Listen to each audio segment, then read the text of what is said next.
And my guest today is Jill Leger. Thank you so much for coming on, Jill. Thank you, Pia.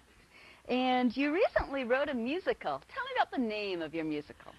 Sure. My musical that I recently finished is called Call Me Fatty, and it's about silent film comedian Roscoe Fatty Arbuckle. Ah, that's where the name comes Yes. from. Roscoe Arbuckle was a very famous film comedian in the teens. He was as popular as Charlie Chaplin, and in 1920 he was making $1 million a year. He was phenomenally successful, but his story is extremely interesting because his whole career kind of had a downward slide after 1921. There was a big scandal that he was involved in, and it essentially ruined his career, and he died not too long afterward. But it was a story that was so fascinating to me that I thought, this needs to be a musical.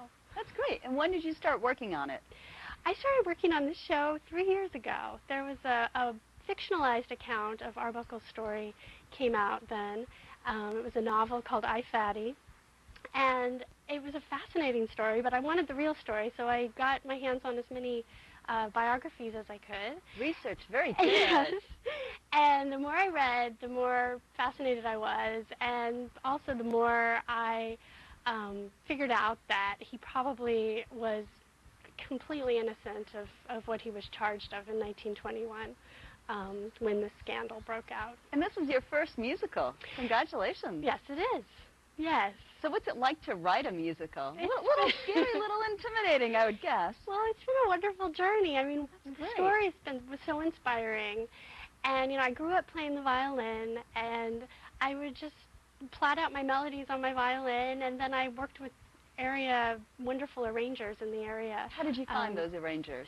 Well, the most recent arranger I'm working with, named Joshua Rich, I found him on Craigslist. You are so good. He's been a wonderful collaborator. Modern women, women in modern times. He's been great. Basically, I have a keyboard, and I can, you know, write the songs and the melodies and chords, and he fleshes them out for me, and we work together on the arrangements. So you wrote all the songs for the musical? Yes, and the lyrics, and the book to the musical, which is the script. And we have one song coming up. Want to tell us a little bit about it? Sure. This song is called Let's Go to San Francisco, and essentially it ends Act 1, and it's Roscoe Arbuckle overworked, overpaid, and desperately needing a vacation, and he's going to San Francisco, and he's trying to get his friends to go with him, and nobody really wants to go, and he's pleading with them. And here it comes. Voila, music. Oh, that's not Oh, it's another one that you wrote. Yes. Killed that girl. A pig, she screamed, I ran inside. My mind is still a whirl. He's a snake, she was my dearest friend. A rake, that much is true. I ache to see him crucified. He better get his due. So many great songs. Thank you. Which one was that one? That wasn't the one that we were just talking about. That one is called The Mob, and that one is basically when everyone turns against Arbuckle. Everybody just assumes that he's guilty. He's this mega millionaire movie star. He must be nefarious in some way. The press comes down on him. The public comes down on him.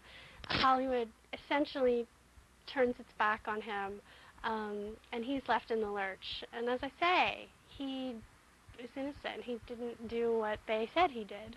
Very interesting. So what's the next step in making a musical appear on Broadway or in New York, San Francisco, Toronto? Well, a musical is, especially at this point, is a work in progress. You've got to do the readings yourself. What are readings? Well, readings are where you get actors together into a room and people whose opinion you respect and singers, and you bring your script to life and you give feedback. And the feedback is so important because without that feedback you cannot refine a script or a project and get it to the place where a theater company would consider doing it. So you have to do a certain amount of the work on your own, which is what I'm doing. So I've been having readings. I had a public reading last year, a reading in Toronto this spring, and I'm planning a reading with local artists in September. That's great, and it's not scary to get the feedback? It's not, because you know that You know, your musical's good. It's sometimes great. it's easy to lose perspective on your own baby, you know, and you get other people's perspectives, and invariably you think, oh my gosh, that there is a logic gap there, or oh, maybe this does need to be spelled out. I know what's happening here, but maybe somebody else does. So you really have to just assume that it's going to be better with other people's input. So when can we see your musical? I hope one of these days soon. You know, my goal is to have a couple more readings, and then to have another public reading where I invite members of the theatrical community who might be interested in taking this on. And do you have a website? I do. It's callmefatty.com. And I started this website 3 years ago, and it's a place where people can go to get information about him and his life, and also the musical. And what about YouTube? I think you have some videos on YouTube. I do. I've been writing quite a bit of other songs, and I'm a member of the DC Cabaret Network, which is a wonderful group of local singers and performers who get together usually once a month, and they put on a show. And I love to contribute my songs to those shows. My songs typically are cabaret-style songs, just about life and my own personal experiences. And you had a show in New York? I had one of my songs was in a show in New York last December. It was called The Greatest Holiday Musical Ever, and it was a Christmas song that I wrote about a tinsel tree and an evergreen tree kind of duking it out. It was called The Better Tree. Thanks so much for coming on. We're looking forward to seeing more, hearing more. Thank you. Please remember that name, Jill Leger. Thank you. And now, back